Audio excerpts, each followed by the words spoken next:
Hello friends, வணக்கம் and welcome back to my channel New Crystals. எல்லோரும் எப்படி இருக்கீங்க?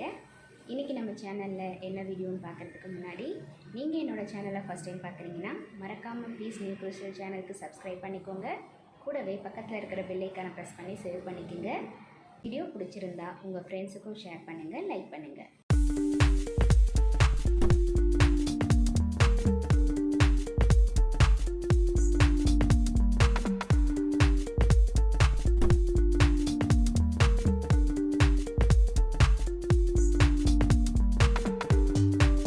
ஜென்ரலாக வீட்டில் சின்ன குழந்தைங்க இருந்தாங்கன்னா அவங்களுக்கு ஃபுட்டு எப்படியாவது செஞ்சு கொடுத்துடலாம். பட் அடல்ட்ரேஷன் சில்ட்ரன் இருந்தாங்கன்னா அவங்களுக்கு ஃபுட்டு சாட்டிஸ்ஃபை பண்ணுறது ரொம்ப கஷ்டம். அந்த வகையில் இன்றைக்கி இட்லி, தோசை, சப்பாத்திக்கெலாம் சூப்பர் சைட் டிஷ்ஷான 2 ரெசிபீஸ் தான் பார்க்க போகிறோம். வீடியோவை ஸ்கிப் பண்ணாமல் லாஸ்ட் வரைக்கும் பாருங்கள். வித்தவுட் ஃபர்தர் டிலே வாங்க வீடியோ பார்க்கலாம். மார்னிங் எழுந்ததும் ஆஸ் யூஷுவல் டீடாக்ஸ் ரெடி பண்ணி குடிச்சிட்டு கொஞ்ச நேரம் ஒர்க் அவுட் பண்ணிவிட்டு வீடு க்ளீன் பண்ணி குளிச்சுட்டு பூஜையும் முடிச்சாச்சு. மார்னிங் ரொட்டீன் ஆல்மோஸ்ட் முடிஞ்சது. நெக்ஸ்ட்டு பிரேக்ஃபாஸ்ட்டு தான் ரெடி பண்ணணும். இன்றைக்கி சப்பாத்தியும் எக் பட்டர் மசாலா எப்படி ரெடி பண்ணலாம் அப்படிங்கிறதையும் பார்க்கலாம். இந்த எக் பட்டர் மசாலா ரெடி பண்ணுறதுக்கு ஒரு பவுலில் 3 முட்டையை உடச்சி எடுத்துக்கலாம். இது கூட காரத்துக்கு தகுந்த பச்சை மிளகாய், 1/2 டீஸ்பூன் சில்லி ஃப்ளேக்ஸ், தேவையான அளவுக்கு உப்பு, 1 டீஸ்பூன் பெப்பர் பவுடர், 2 பெரிய வெங்காயம் நைஸாக கட் பண்ணி சேர்த்து நல்லா மிக்ஸ் பண்ணி இட்லி பாத்திரத்தில் இட்லி தட்டில் இட்லி போல் வார்த்து வேக விட்டு எடுத்து வச்சுக்கலாம். நெக்ஸ்ட்டு ஒரு கடாயில் கொஞ்சமாக எண்ணெய் சேர்த்து வதக்க வேண்டிய பொருட்கள் எல்லாத்தையும் வதக்கி பிளேட்டில் ட்ரான்ஸ்ஃபர் பண்ணி ஆற வச்சு அரைச்சிக்கணும். இதுக்கு ஒரு பவுலில் 2 பெரிய வெங்காயம், காரத்துக்கு தகுந்த பச்சை மிளகாய், 1 கப் அளவுக்கு தக்காளி, 1 கைப்பிடி பூண்டு, 2 பெரிய சைஸ் அளவுக்கு இஞ்சி சேர்த்து பச்சை வாசனை போனதும் வதக்கி பிளேட்டில் ட்ரான்ஸ்ஃபர் பண்ணிக்கலாம்.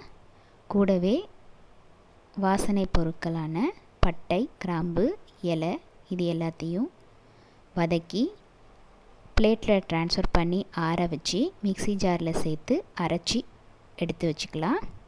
அடுத்து இந்த மசாலா ரெடி பண்ணுறதுக்கு ஒரு கடாயில் 2 டீஸ்பூன் அளவுக்கு வெண்ணெய் சேர்த்துருக்கேன். பட்டர் நல்லா மெல்ட் ஆனதும் வாசனை பொருட்களை நான் பவுடர் பண்ணி வச்சுருக்கேன். அதையும் சேர்த்து கூடவே 1 கப் அளவு வெங்காயம் சேர்த்து பச்சை வாசனை போகிற வரைக்கும் வதக்கிக்கணும். வெங்காயம் பொன்னிறமாக வதங்கினதும் நம்ம அரைச்ச விழுதை அதில் சேர்த்து தேவையான அளவுக்கு கொஞ்சமாக தண்ணியும் சேர்த்து 5 மினிட்ஸ் கொதிக்க விடணும்.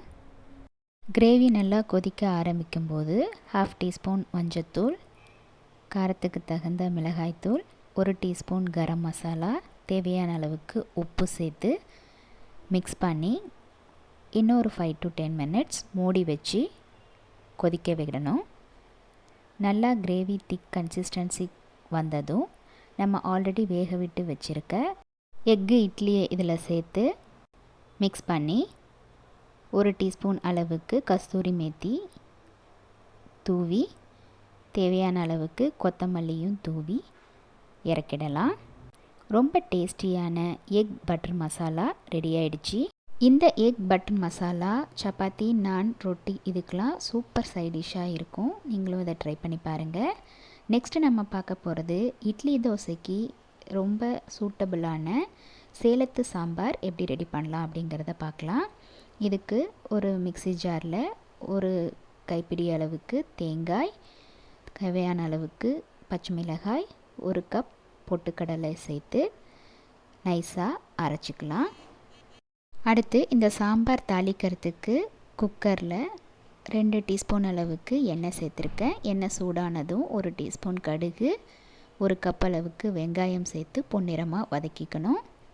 கூடவே 1 டீஸ்பூன் அளவுக்கு இஞ்சி பூண்டு பேஸ்ட் சேர்த்து பச்சை வாசனை போனதும் 1 கப் அளவுக்கு தக்காளி சேர்த்து நல்லா பச்சை வாசனை போகிற வரைக்கும் வதக்கிக்கணும். காரத்துக்கு தகுந்த மிளகாய்த்தூள், 1/2 டீஸ்பூன் மஞ்சத்தூள், தேவையான அளவுக்கு உப்பு சேர்த்து நல்லா மிக்ஸ் பண்ணி தேவையான அளவுக்கு தண்ணியும் சேர்த்து மிக்ஸ் பண்ணி 10 மினிட்ஸ் நல்லா கொதிக்க விடணும்.